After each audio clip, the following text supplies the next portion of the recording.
Previously on your favorite episode.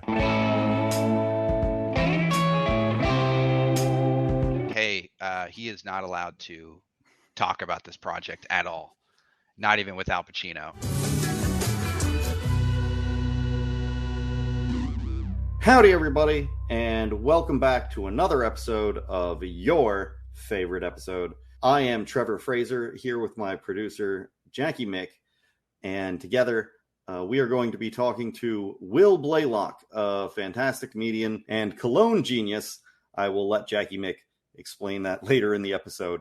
He has come to talk about the Dennis System, Season 5, Episode 10 of It's Always Sunny in Philadelphia. TV rots your brains. That's absurd.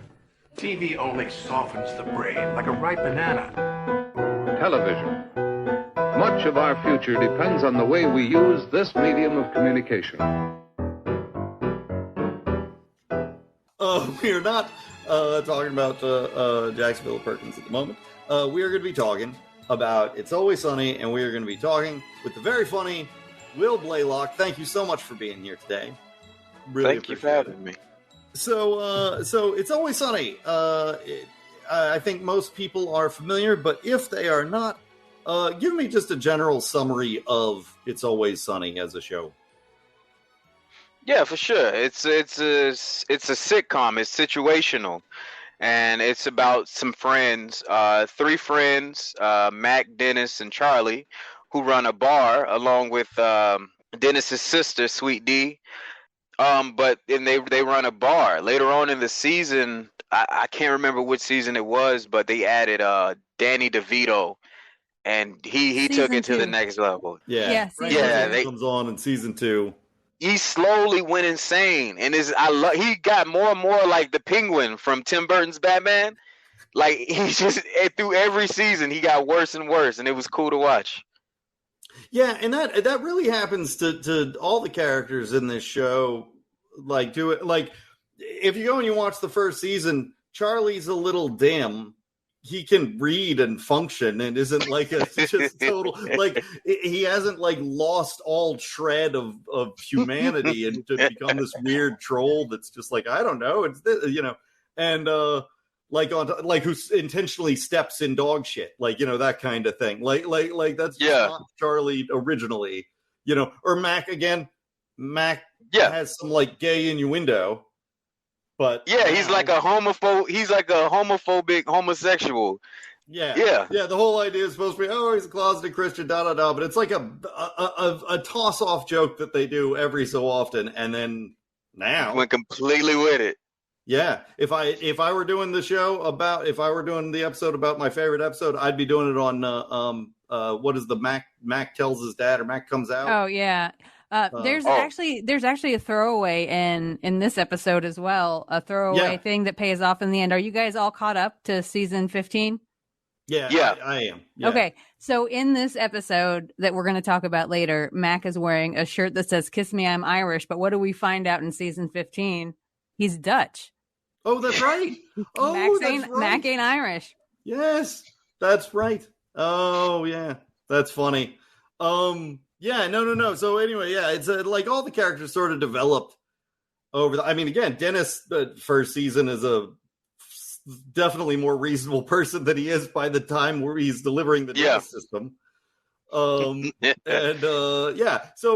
it's about three friends and they run a bar. And I know that they have said that it was supposed to be Seinfeld on crack.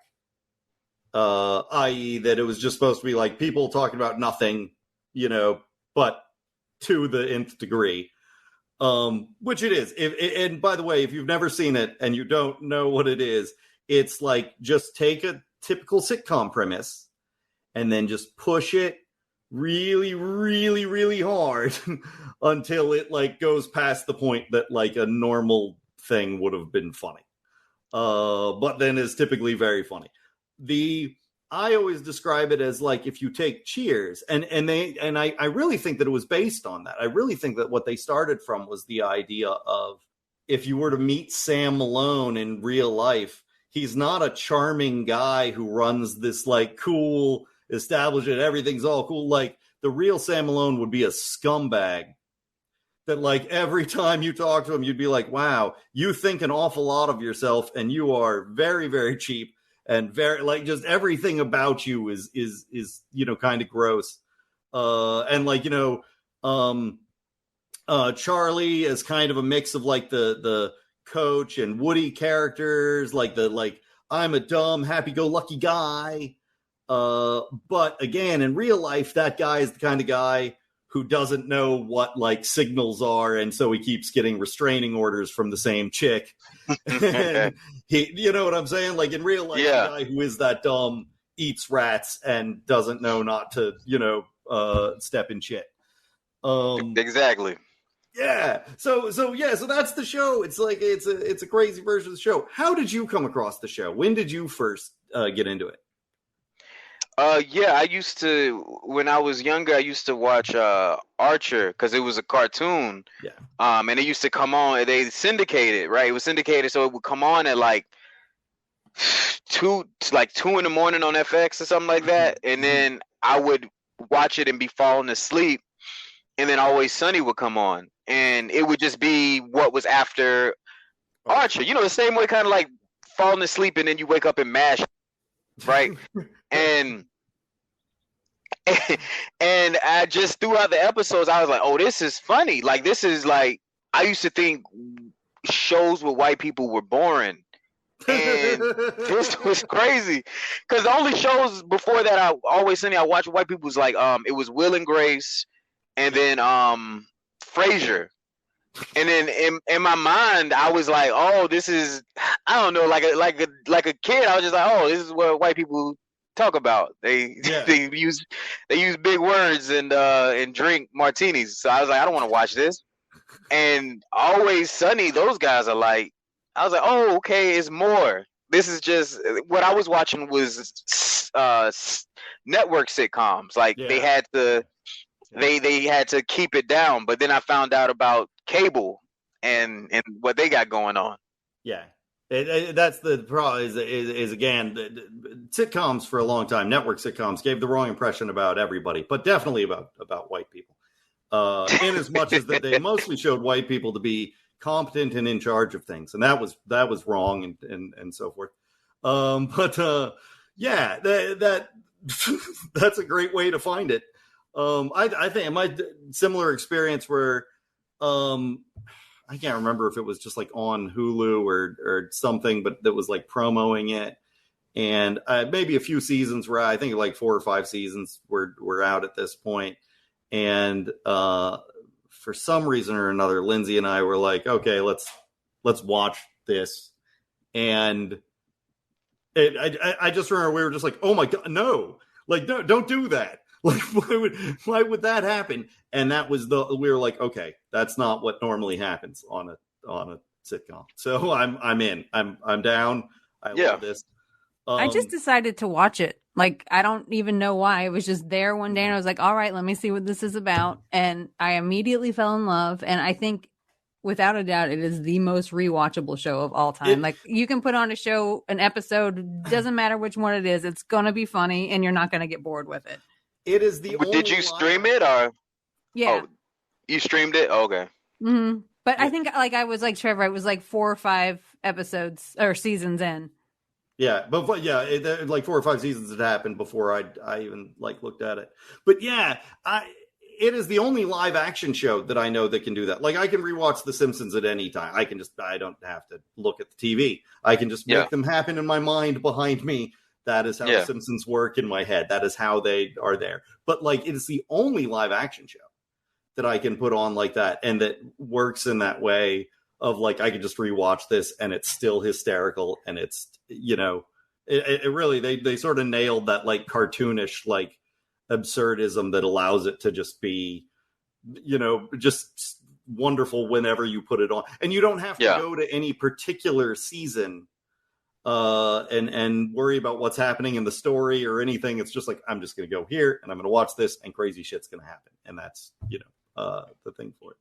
Yeah, no, I like it. I always called it I like to think of it as a deconstruction sitcom. So if you think of like in the 80s, you had things like The Dark Knight Returns and Watchmen were two big books that came out. And both of them, the revelation that they did was like, what if you really thought about people under these fucking masks? And no one had thought of that before. No one had done that story before. And it was fucking mind-blowing, right? You know? And again, when you look at It's Always Sunny, you get this, like, it's taking that network sitcom thing. But it's like, can you imagine if any of this shit happened in life? If somebody pulled pranks like that in life, like, they wouldn't be funny. They'd fucking ruin people. Like, they'd hurt people. Yeah. Like, shit, you know, if some guy treated women like this, like not if some guy, there are lots of guys who treat women like this. But I'm saying, like, if you saw some guy doing this, you wouldn't be like, huh, what a scamp. You'd be like, oh my God. Like, you're torturing these people. Like, this is insane.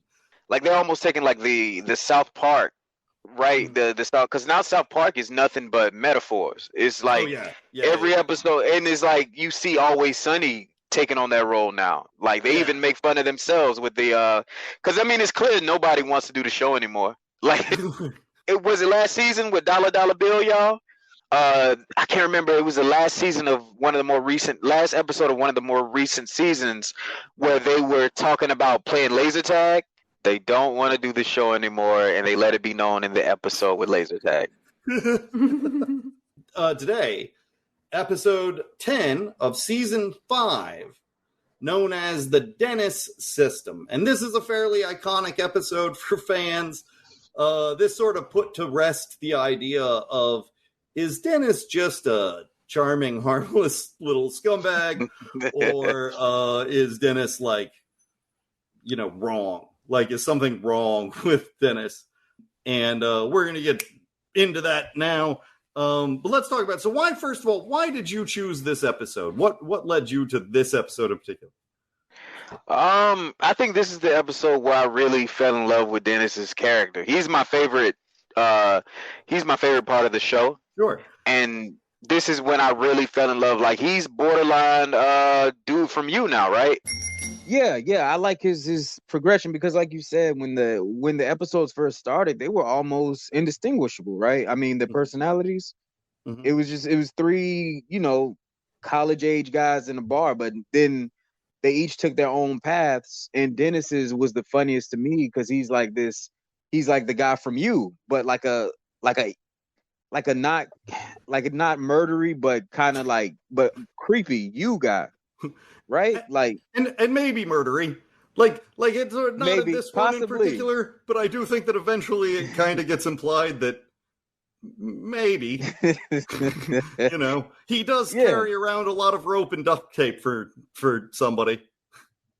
His tools, his tools. He needs his tools, his rope and his duct tape, which is, you know, disconcerting. But he is a particularly interesting sociopath. They mentioned the idea of him being a sociopath in this, and I'm trying to remember if this episode is before or after the one where Frank tricks him into digging up his mother. I think he this tricks is D, before. actually. I think it's before. Also, I can find out though, because that's the episode wherein he doesn't have feelings. And he keeps asking. He's like, I don't feel anything. Did anybody feel anything today? I don't feel anything anymore. And at the end of it, he winds up freaking out because he sees his mother's corpse in the grave that Frank made him dig up. And he's like, oh my God, I feel too much. Yeah, that's 3 seasons later. That's season 8. Oh, it's season 8. Okay. Mm-hmm. All right. We found it. All right. Yeah. So this is kind of one of the first episodes that gets at the idea that Dennis has a serious problem with his emotional center and his ability to feel emotions at all, or to take them in. So, do you know anybody like Dennis? Is Dennis, like, familiar to you? Some of my favorite comics were like real bad misogynists. So, like, he reminds me of them because, you know, I like the Seller crowd, like the Bill Burr and Patrice, and Joe Kelly and all those guys, and they're awful misogynists. So it kind of goes back to them because that's what he is, and that's just what I think is hilarious in jokes, not in real life, of course. Right. Yeah, and in fact, he kind of is he's just an exaggerated version of that, right? Like, you had these guys who tried to make it like comedy, like, oh man, women, right? Blah, blah, blah, and it's like, right, here's what that would look like if you were looking at a guy who really just lived by this. Yeah. And it's just monstrous, but it's funny. when you were looking at it and going, this isn't happening to a real person, this is comedy, it can be very funny. Yeah, I've known some people who I think got like close, like people that I had to either cut out of my life or tell them like, whoa, hey, you need to chill out on the way you do that. But but I don't think I've ever known anyone quite fully to a Dennis. Do you have a system? We're going to get into the system here in a way, but I'm just curious. Do you have a system in your mind? Are you single? No. I'm married. I'm married and straight. But my system, it was just consistency, man. It was just be there in their moment of weakness, and they eventually would crack. Right. That was my plan. Was always like, hey, just be around people. Eventually, if you're there, eventually one of them will go, all right. Isn't that demonstrating value though? No, I think that's literally just existing. I think it's much closer to the Mac swoop in, if anything. But yeah. To be fair though, I will say my system didn't work well. I didn't get laid like a lot. Like the only way that I ever got laid was like years and years of talking to somebody. And like eventually them going like, hey, you're not a bad guy. And I'm like, yeah, maybe we give this a shot. Yo, you know what I would compare myself to? You know how when you leave like Olive Garden and they got free peppermints when you walk out, so you grab a handful, but you sit them in your car and you forget about them and they kind of melt a little bit in your ashtray. But then one day you're like crazy hungry and nothing's open, and so to hold yourself over, you eat like a half melted peppermint. I'm like a half melted peppermint from Olive Garden. and whatever wasn't open, so I was there. And we're going to get to the restaurant is closed because that's an important part of the Dennis system. But here we go. So let's dive into the episode. So the episode begins, and I find this like an interesting little piece of foreshadowing to what the episode is going to be about. The episode begins with where Mac and Charlie are having a conversation where Mac asks Charlie, how many restraining orders does the waitress have on you now? And Charlie's like, oh, she's got a bunch. And he just starts listing them. And he starts going through all the reasons that she's put out restraining orders on him, which I just find to be a great little moment because it's telling us none of these people have a healthy relationship to the opposite sex. Like that all three of these guys, because mind you, Mac is just like, oh, man, that sucks. Like, Mac, at no point is he like, wow, you need to leave her alone. He's just like, oh, that sucks that she put these on you, So... so that happens, and then, like you were saying, Dennis pops in with the voicemail. Yeah. Dennis walks in and plays a clip of a voicemail he got from a lady, and then it's just her saying how much she hates him, and he's just awful, and he's the worst, and she never wants to see him again. And then it's so funny. Max says, "Dude, she's so in love with you, man. She's so in love with you. So that's the best one yet." That's the best. And D is there going, well, you're all insane, right? And this leads Dennis to explain the Dennis system, which is spelled Dennis, and each letter stands for a thing. And one of my favorite little details of this is that they do this on this little it's a flip chart.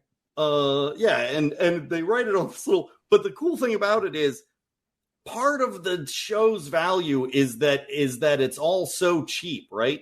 Like the set is cheap, the bar looks shitty. You can tell that like everything that they do and everything around them is just kind of shitty and all. Like you walk out into the alley's gross and someone's dead or leaving a baby in the dumpster.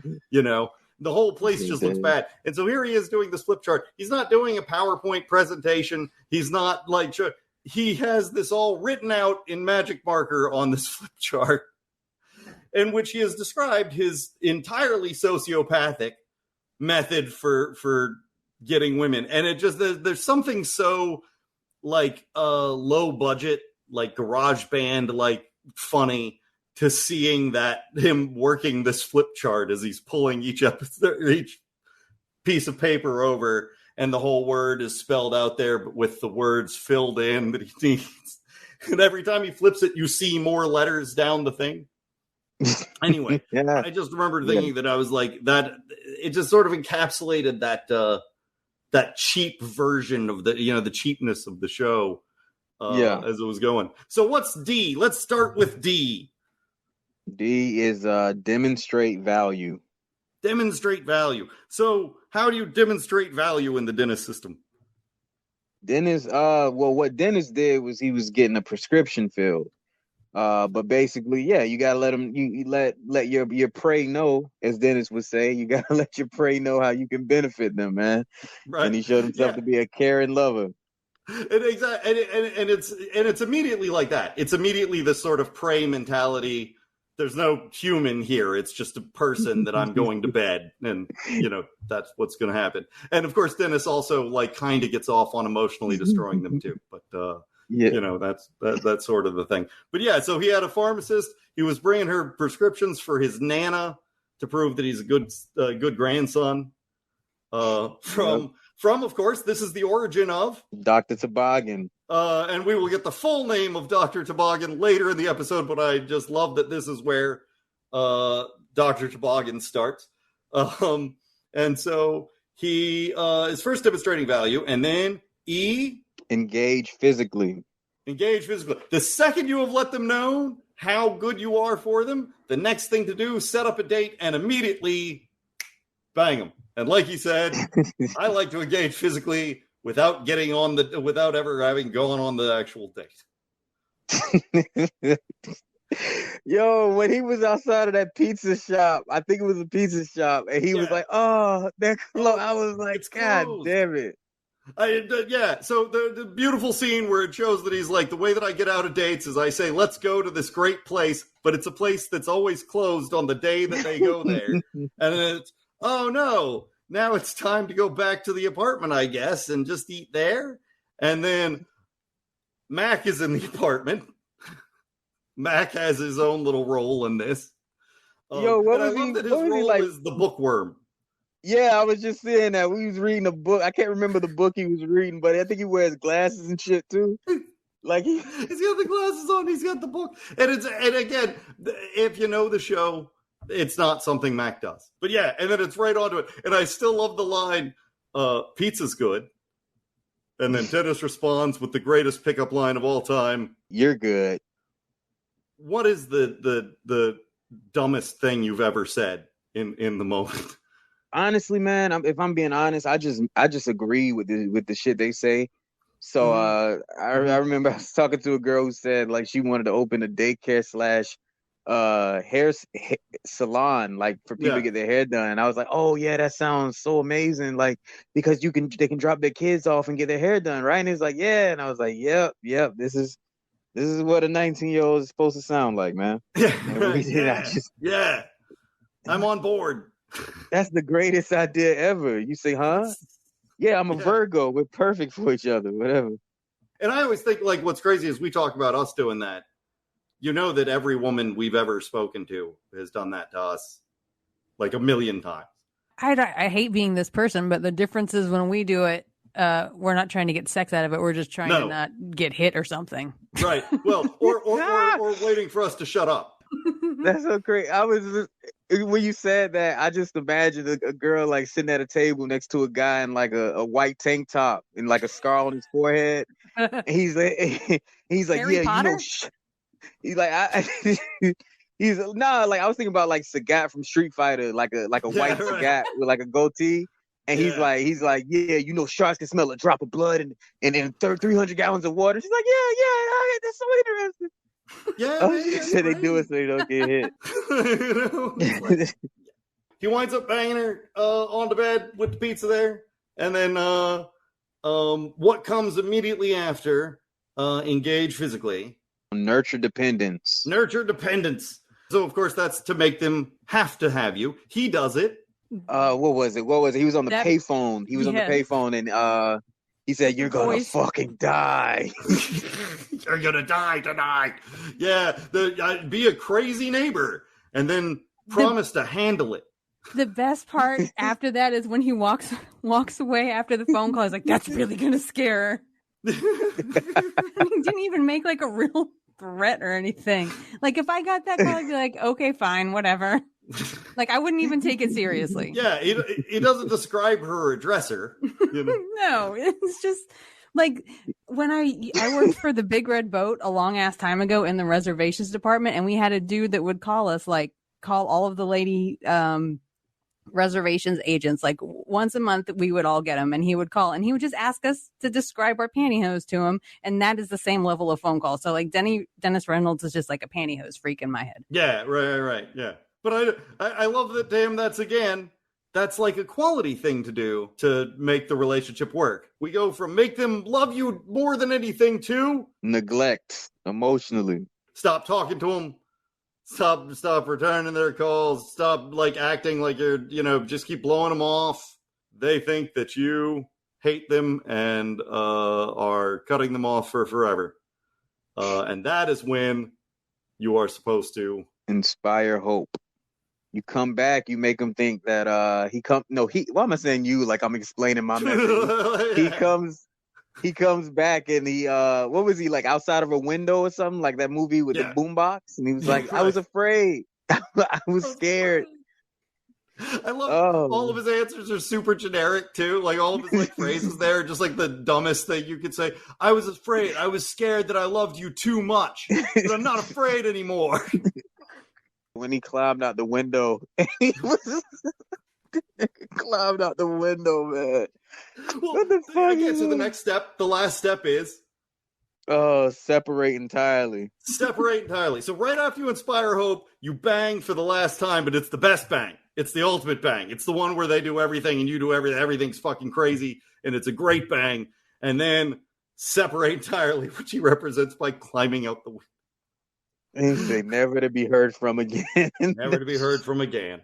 That's the just full ghost them, and that's the end of it. And that's how you know that you have made them more in love with you than anyone has ever been in love with you. Apparently, I like to call it an Irish goodbye. It's like it feels like the same as an Irish goodbye to me. Yeah, I think it's a little more dramatic than a typical Irish goodbye. Normally, that's that's how dramatic it feels whenever I Irish goodbye. Yeah. Is that when you leave a party without saying bye? Irish goodbye? Yeah, pretty much. But for some odd reason, in my brain, you have to clap your hands and then like do a like this motion, and then that's an Irish goodbye. It's not an Irish goodbye unless you do that for some reason. Don't know why. Yeah, I know. I always just called it people who left, like just did so and so? Oh, they're not here anymore. All right. That's the thing. Yeah, I got stuck on calling it Irish goodbye because of Alex Luchin. That's his fault. Yeah. And I don't know what people called it when I did it because I just did it. Like I was like, I don't know if people are talking about me anymore, but I'm not there. I left now. But yeah. So we were talking about the lines that he uses that are just so generic, and we see these flashbacks for the whole thing. Again, when he shows up and is like, "This is my prescription. It's for my grandmother," and we have him lip syncing that line over him narrating it from explaining the system. And I you have to wonder, did it go down this way?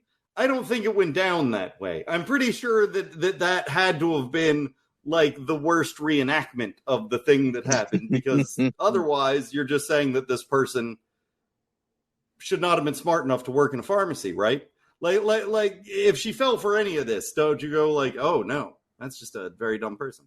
Though, again, I don't know why we don't consider the idea that she also was just like, I know everything that he's doing. He's just a hot guy, and I'll go along with it until I sleep. Like, why not? He tells them the system, and everyone fucks it up. So first of all, Charlie is listening to this like it is gospel, and like he has to go and employ this. So Jackie, please take the reins. How does Charlie fuck up the dentist system? Oh, he tries to repair her garbage disposal by clogging it up with hair. And my favorite thing is when she shows up in her own apartment and catches Charlie trying to fix her garbage disposal that he fucked up in the first place. And she just tells him to leave, and he asks if she wants him to fix it first, and she says no. And he said, it was worse than when I got here. It's worse than when I got here. It makes me laugh every time. Like, all of the interactions with Charlie and the waitress in this episode are priceless for me. I love the he's holding the fucking U-joint there, and he's like, I fixed your garbage disposal. And it's like, well, right now it's not even connected to anything. And then she just goes, is that a bag of hair in your hand? And yeah, Charlie fucks it up by immediately trying to demonstrate value to the waitress. And he can't. Now, do we all agree here? The waitress is not unfair to Charlie. The waitress is well within her rights to call the cops every time she sees that man. I've seen the thing put forward. I've seen the like people on the internet say, I don't know why the waitress is so crazy to Charlie. You know, I don't know why she won't give him a chance. And it's like, because he's insane. Because if you had a fucking like crazy rat eating troll that was following you around saying like, give me your number and live with me, you'd call the cops. Oh man, the fact that they're married in real life, that just makes it so much funnier. Like they have to go to work and he's he's a fucking stalker at work. That's beautiful. They cast that perfectly. The way they play their hatred is amazing. And Did you know that there's 3 sets of spouses in this episode? In this particular episode? Yep. There's Charlie and the waitress. Mac and D. Dennis and D are married in real life. Or Mac and D are married in real life. And the pharmacist is played by Dennis's wife. Oh, okay. I thought that. I did not know that. Oh, very cool. So this was the spouse episode. Wow, if Rhea Perlman had shown up, we could have just gotten them all. That would have been pretty. I don't know why they didn't have Rhea Perlman play like the Carney. That would have been perfect. Then they could have had all their spouses in there. True story. The first time I ever did stand-up comedy, and I don't do it much anymore, you might tell. But the first time that I ever did it, I got up and the first thing I said was, hey, I have no idea if my set is going to be funny. I don't know how to tell jokes. So at any time I tell a joke, if it's not funny, just remember that somewhere in the world, Danny DeVito and Rhea Perlman are having weird troll sex, and it's like happier than anything you've ever had in your life. And the next day, I swear to God, literally the next day, it was announced that they were getting divorced. And I felt like shit. I'm not kidding. Like the next day I woke up and I didn't know they were divorced. They aren't divorced. They got back together, but it was announced that they were going to get divorced. And I was fucking like torn up about this. And because I knew somebody who actually knew them and was like, they are the best couple that you've ever met in your entire life. Like they're just amazing, wonderful people. And I was like, oh my God, I hope I did not curse their marriage. And it was announced that they were getting back together like a couple weeks later. Like it was like they had reconciled and something and they decided not to go through with the divorce. And I was very happy about that. And the next time I did stand up, I told that story and I said, so I'm afraid that I cursed them. So whatever you do not ever picture Danny DeVito and Rhea Perlman having weird troll sex anywhere. Like just don't get that image in your head because it curses them. And I will not allow it to happen again. So we got the 3 spouses there. Dennis is challenged by D to get her back, to get back the pharmacist that he has separated entirely from. Or rather, she says he has ruined her, that she'll never go back to him. And Dennis says, oh, I take that as a challenge. And upon trying to complete that challenge, discovers that Mac has moved in after completion. Yeah, the Mac system. Move in after completion. System. Yeah, where he grabs his sloppy seconds by. What is he? he pretended to be like a bookworm to pick up the pieces. Yeah, right. He shows up and he just pretends to be a bookworm and so on. And then we find out that Frank has an even later system. Oh God, I can't remember that one, but I know he's. I know it. It's Scraps. Scraps. It doesn't stand for anything. It's just Scraps. It's just Scraps. He said you should see him feed. You should see him feed. Max, like you should see him feed. He's like a mantis, a praying mantis. A mantis. And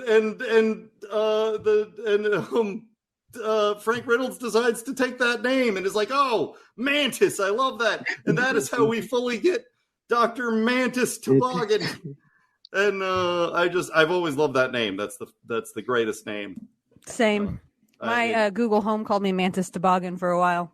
Mantis Toboggan.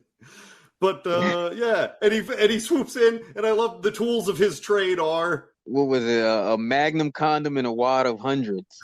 His Magnum condoms and his wad of hundreds. I dropped my monster condom for my Magnum Dawn.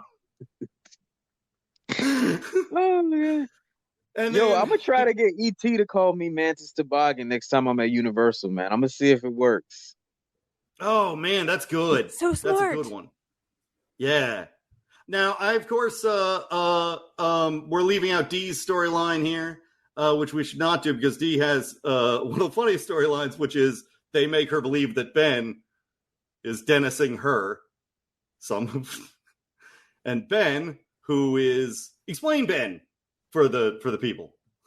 Yeah, I think Ben he's just like he's a sweetheart, man. He's a big lovable oaf, a military vet. He's just all around a good guy, man. And he's messing with Dee, who is like I don't even know how to describe it. Like she's she got worse. Like I think she became like the girl who peaked, but she didn't even peak in school though, right? No. It's weird to say. Yeah, she's one of those people who like remembers high school as her like height and was also not popular or good at anything in high school. But Ben is he's a Iraq vet, Iraq war vet, right? Yeah. And isn't there something else that's really like great about him? The thing that I think is great about him in this episode is that he's wearing the jorts that Frank got him in a previous episode. And that's just like a sweet Ben thing to do because if somebody got Ben jorts, he'd wear the jorts. He'd wear the jorts. Yeah. Ben he's the nicest guy. He's so nice that like when we first see him in this episode, she has left him in the car. He wouldn't come in. I love the line. Did you tell him to wait with the windows up? I just didn't tell him to put them down. Sweet Ben. I love how they got the sweat on him too. He's out there sweating. Oh yeah. I love that show. He's like a golden retriever. He is exactly like a golden retriever. He is. Wait, doesn't Rickety Cricket end up like dating a golden retriever in an episode? I know he does. Oh yeah. He does. Well, so but hold. One of the things that I do love about this show is it shows like real life. It shows people sweating. It shows sweat stains. It shows apartments that are gross and that look lived in. And it's not like a shiny, like sitcom-y thing like you would see on network TV. It looks like real life. Like I especially like love that, the size of all their apartments. Like none of their apartments are like the giant, like the Friends apartments that nobody in New York can afford. Like especially not these people. Like and I love that they all live in like real apartments that we would live in and that are shitty and fucking, hard to find room in and that sort of thing. Yeah. Did you relate to that at all, Will? Yeah, I grew up in low income housing, so I was built for this, man. I had a AC that sat in the window. So yeah. But yeah, that's what I was saying earlier about like just the relatability, like because like this is gonna sound crazy. Like I used to think like all white people were rich. Like a poor white person to me was like crazy. I was like, yo, have you not seen TV? Like what, poor white people don't exist? It was like, nah, we real. I'm like, shit, I guess so. Have you ever seen Married with Children? Like since you've watched Always Sunny, have you ever ventured into any other poor white people sitcoms? Because I think you would probably love Married with Children. You know it's crazy. I did, and I thought they were rich because they had stairs in their house. Oh yeah. That makes sense. That makes sense. Makes no sense. Yeah. Because their house was like huge. They had stairs and a dog, and I was like, "Yo, that's." But I was just crazy. I was unusually poor, so that makes sense. So. Yeah, no. That was wrong. They should not have been able to afford that house. Like the fact that they're in that house is wrong. What part of the country were they in? I don't remember. Chicago, Illinois, just outside Chicago. Yeah. Oh, that's right. Because she said Chicago in the weather report. Yeah. So it's not like you can't get a house outside of Chicago on like a working salary, but not as like shoe per. And it was also well, going to get into the thing, but it was basically one of the first shows to talk about how the working man had gone into retail. And like that all of our like working jobs now, like working class jobs had become service jobs. And it really is one of the first shows to kind of tackle that. There were no more factory jobs. He wasn't working for the city. He wasn't working, you know what I'm saying? Like people used to always have jobs where either they owned a business or they like, worked in something kind of spectacular. And, the idea of like the working man who just comes home to his family after a day in retail was like a new thing from that. But yeah, no, the part that I wanted to ask you about. Okay, so we get to this date that Ben and Dee go on when Dee becomes terrified that Ben is trying to trick her into needing him too much. And we get this wonderful pratfall where she's running away from Ben and she tumbles down this hill. And it's way over the top. She somersaults. She lands on her neck and her back. It's a super thing. Have you ever done any physical comedy? Me? Oh no, man. I was like 320 pounds when I started comedy, man. I sat down on the stool and talked. Did you ever want to do physical comedy? Are there physical comedians that you ever like really looked up to? Physical. When I was a kid, I used to love Marlon Wayans back when he was on the Wayans Brothers. Oh yeah. So he would make a bunch of silly faces and contort his body. And Jim Carrey, of course. Him in Ace Ventura, he was awesome in that. So yeah, I'm not against it. I just physically, man, it wouldn't have been responsible for me to try to do any physical comedy. Because it wasn't a solid 300. I'll just throw out there that Chris Farley did lots of physical comedy as a bigger guy. But wasn't he agile, son? He was crazy agile. I said Chris Farley was so agile. Yeah. Oh yeah. Yeah. I mean, he really was. I think that was the Coke. Yeah, right. Yeah, I was gonna say it does help. It certainly does help to not feel the pain of doing the thing. Yeah, no, I get it. I was always scared of physical comedy myself. But I have a deep respect for anyone who can, let themselves go that way. I've seen some guys on stage doing physical comedy that ain't working. I'm like, man, I know you got to feel like an asshole. Like they're doing like they might be miming fucking or something or miming mowing the lawn and we're just looking at him and he has to he can't just stop, man. You don't want to be a coward and an asshole. You gotta go through with the bit, man. Right. So it looks awful when you're bombing physically, but on TV, you can imagine it. You can, Yeah, that is like the worst feeling is the oh, I just did something really big for laughs and nothing happened. And it was big and I'm committed to it. It's like I'm really in there and it just is not landing. And so again, like respect when somebody goes in, they obviously, I look at that fall that she gives and she basically was like, I don't want to half-ass this fall. It's a real comedy fall. She lands it. She is the most gifted physical comedian on TV, I think. I could get with that. I could see that. I think there's a good argument there. And that voice on top of it, she got an amazing voice for comedy. When she starts cause she's the inflection in her voice, and then it's screechy on top of that. Cause she's screaming, "I'm independent," while she's screaming "I'm independent" while she's falling, and that just makes it so much funnier. She's like, "I don't need you. I don't need anybody."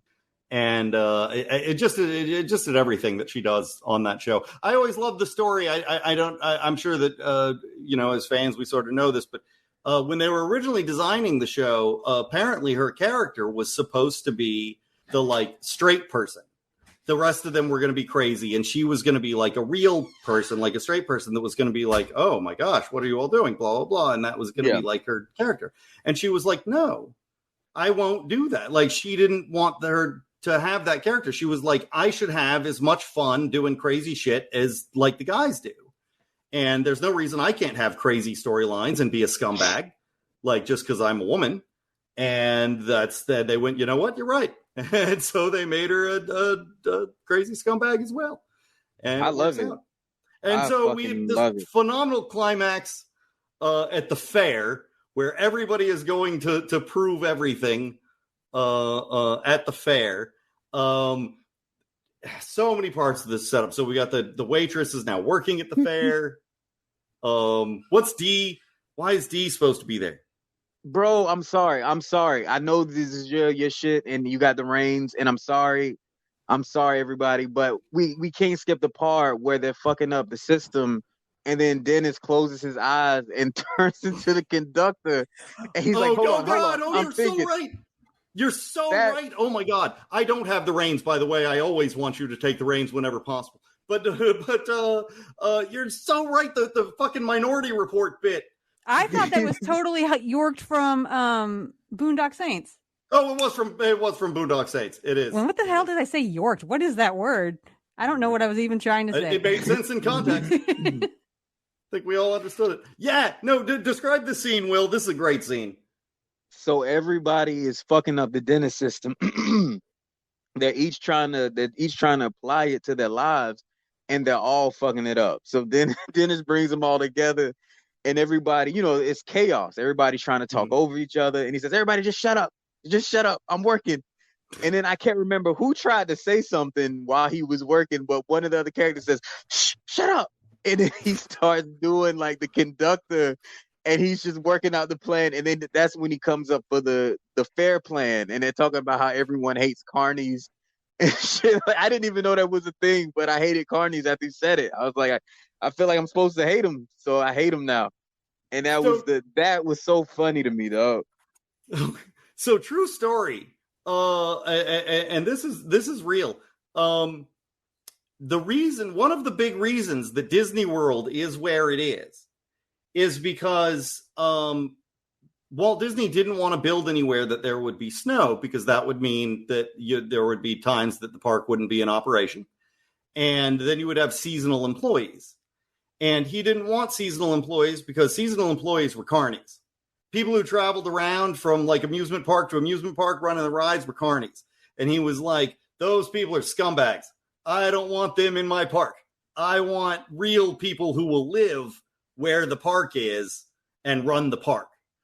And so the reason that it was down here was to avoid carnies. One of the big reasons that he chose Orlando was to skip carnies. There are some other reasons. There's some other stuff in there, but I always thought that was a particularly funny thing, that he just hated carnies and didn't. So that's a thing. People really hate carnies. That's a real thing. Yeah. Yeah. Oh yeah. There are people who have a very serious. Again, there's just, I think, there's a whole episode of The Simpsons about the carnies who con Homer out of his house and so on. Like, there's just a weird reputation that carnies have of being like because they have no roots, because they travel around and do this, they basically have no responsibility to any place, and therefore are just kind of ne'er-do-well nomads. I don't think that's true. I've known carnies that are wonderful people. But yeah, that's an old dig, man. I did not know that, man. There's so many stereotypes I haven't learned yet. That's crazy. Yeah. Just to be clear, white people hate a lot of other white people too. Like, I mean, like they can spread it around. There's all sorts of hate that can happen from a white person in any direction at any given point.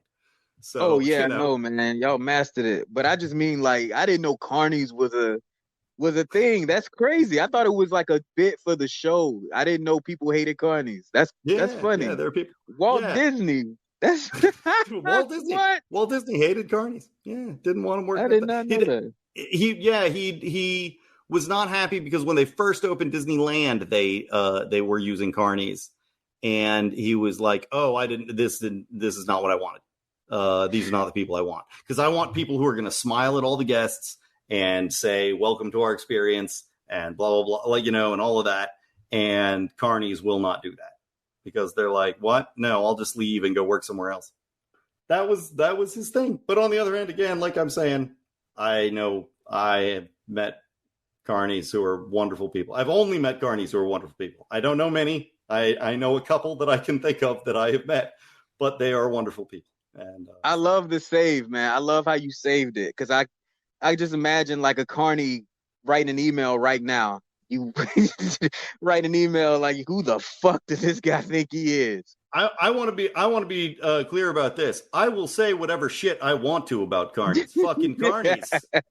Carnies can fucking eat shit. It's just that I happen to have met some carnies that are wonderful people. But would I trust a carny around my daughter or my grandmother? No.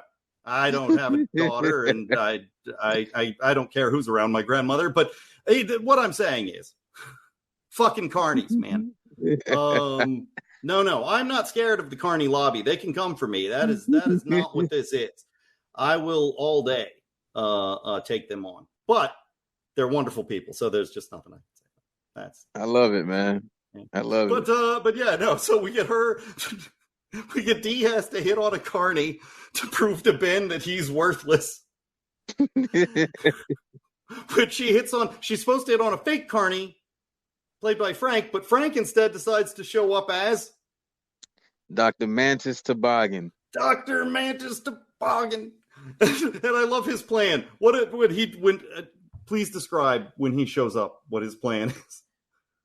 I believe he just came with the hundreds and he dropped the Monster Dawn condom, right? Yeah, well, okay, but remember, Dennis is trying to get back the pharmacist by bringing his Nana, who, by the way, the Nana. Oh, okay. I thought you were talking about. Okay, yeah. He steals a grandmother, and the Nana is also from the episode "The Night Man Cometh." She plays the piano in that episode. But yeah, he steals this old woman who is saying crazy things, and obviously not terribly aware of where she is and what's going on. And then Dr. Mantis Toboggan comes up and tells him, "You got the HIV." You get the way he says it. You got the HIV. Big time. I feel like AIDS big time. I feel like the way he delivered that line laid the groundwork for the water park episode. Had to, 100%. 100%. I don't know how they keep a fucking straight face with Danny DeVito, man. And again, that's another. Danny DeVito's another one who what we're really talking about here is a form of physical comedy. Like you take the line, it's not even that the line is so funny. It's just the way that he hits it. It's coming from him and his whole delivery, his giant bombastic, you got the HIV. And that's his plan, is to tell the pharmacist that he's got AIDS so that she thinks she has AIDS so that he can steal her. So none of it winds up paying off. Charlie is trying to impress the waitress by demonstrating his value. My favorite, again, I am obsessed with the waitress and Charlie's interactions in this episode. The way the waitress delivers the line when she's reading what her booth is makes me laugh so hard every time. When she just deadpans, how fast can you throw?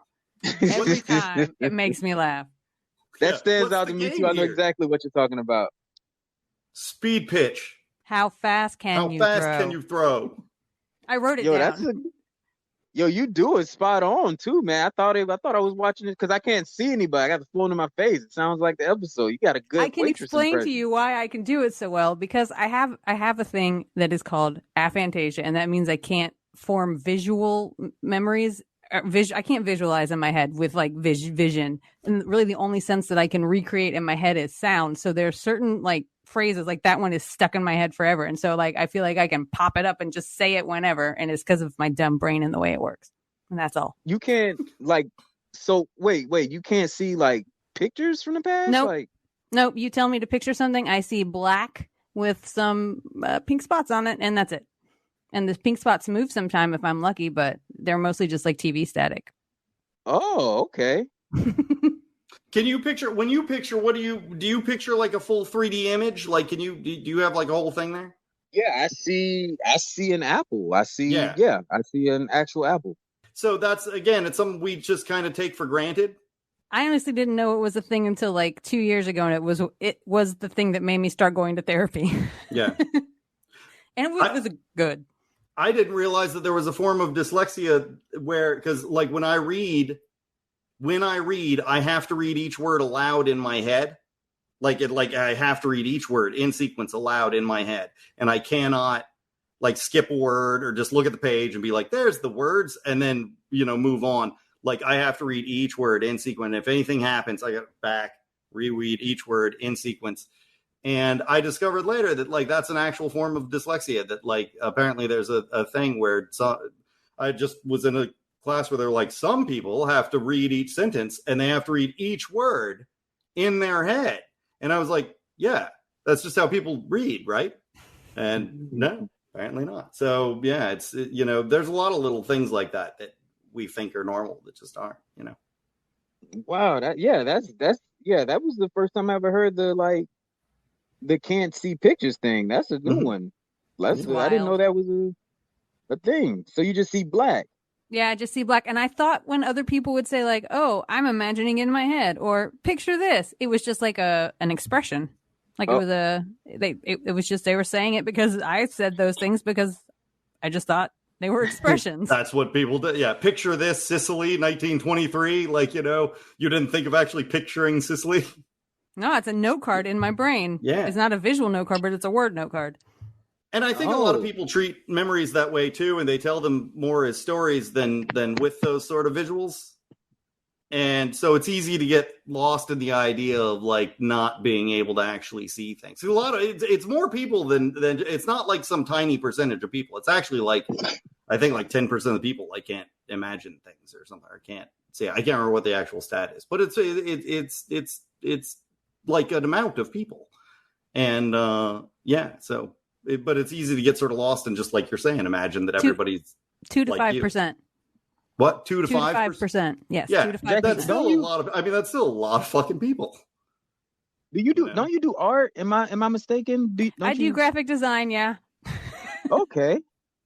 So you just like freestyling, right? You just I that's guess crazy. Like I didn't understand how when people were like when they would give me edits and stuff to do, they would be like, well, in my mind, you just move this over here. I'm like, how are you moving shit in your mind? I have to physically do it in the program to see how it's going to look. And I guess like I'm doing great despite this. Oh, you like the Jay-Z of graphic design, because he don't write nothing down. Like you are Jay-Z. That's crazy. That's amazing. I didn't know that about Jay-Z. Yeah, he doesn't write stuff down. That's really cool. I like it. That's fucking cool. I didn't even know that was a thing. If we'll wrap up the episode here. So we get back to them. D is with Ben. Ben has had his face painted like a lizard. Like a lizard. I like turtles. But yeah, and then of course D gets stabbed by a carny. Like within seconds of touching a carny, is stabbed by a carny. Oh man, I'm glad they didn't make her straight, man. That would have been a fucking waste. Yeah. No, I still think she's kind of the voice of reason in this episode, at least at the very beginning, because she straight up tells Dennis he's a psychopath. Right. Yeah, she said, well, you're a sociopath. You're destroying these women. But then... Yeah, I know. It's immediately revealed that she is absolutely doing this to Ben. Like, just has no desire to like not hurt Ben. The words voice of reason, but not the action voice of reason. And she gets stabbed by the carny, not because carnies are just rampant, stab-happy people, but they are. And I'm not afraid to say it. Carnies, come after me. You're all rampant, stab-happy people. But the point is... They gonna set up carnival games outside your house, man. You fucking up. That's the problem. Well, he's paid to stab the waitress. Yeah, Charlie paid him to stab the waitress. What's Charlie's defense, though? Charlie does have a defense. What was he? He was trying to demonstrate. What was it, or is it nurture? I can't remember. Well, which it was kind of, he was jumping to nurture dependence, but his defense was that, like, I was going to protect you from the stabbing. Like, no, he wasn't supposed to actually stab you. Yeah. But the guy was fully prepared to stab, apparently. That was just, all set to go. Can we also talk about the waitress's carnival uniform? Because she says it's ugly, but I think it's super cute and it suits her very well.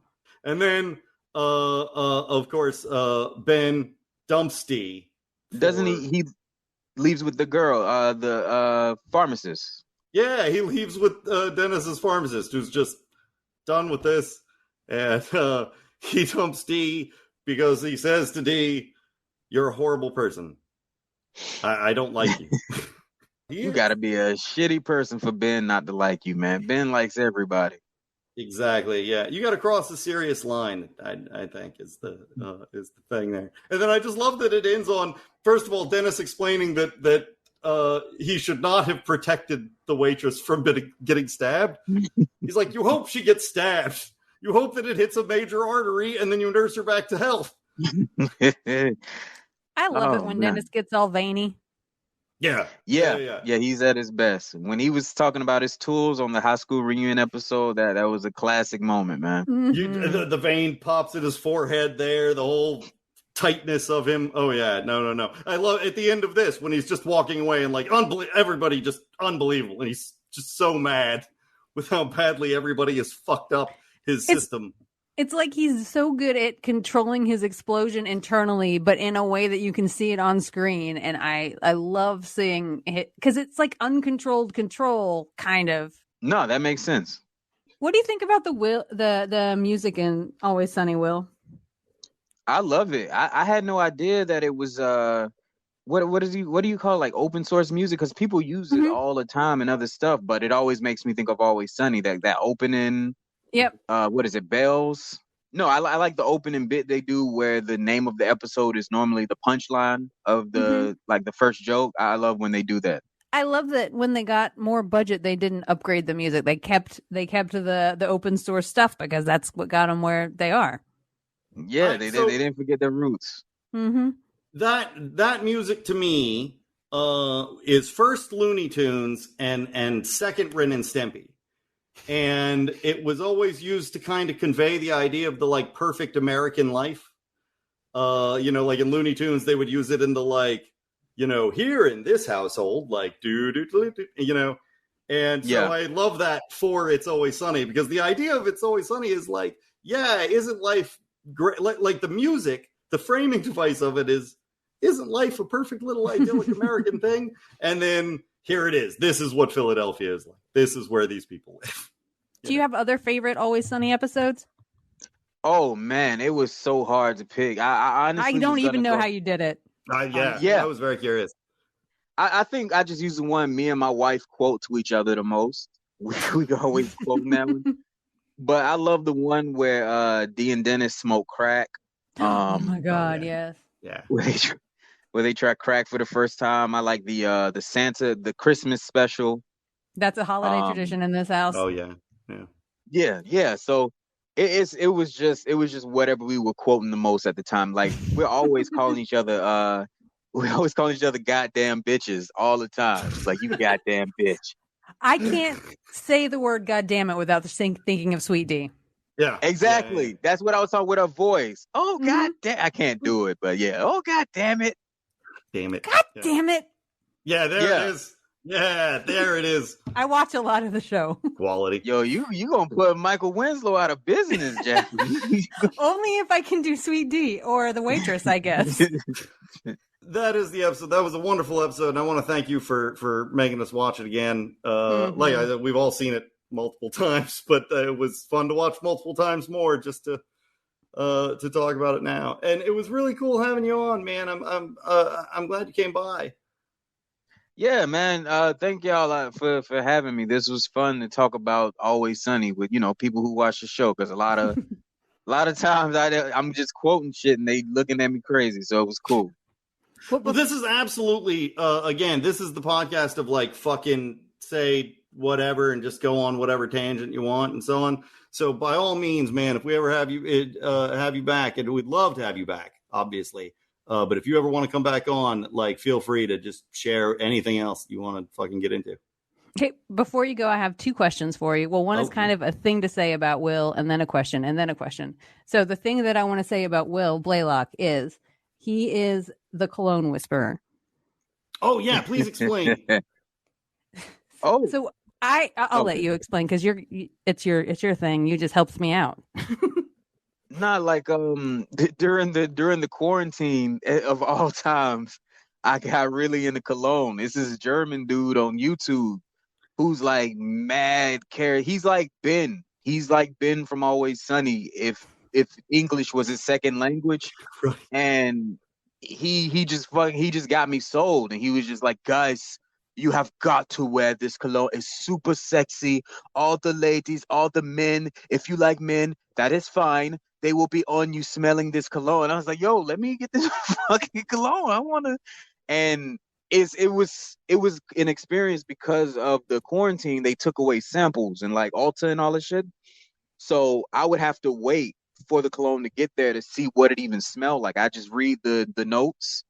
And it just became like this experience for me to just smell it for the first time when I opened the box.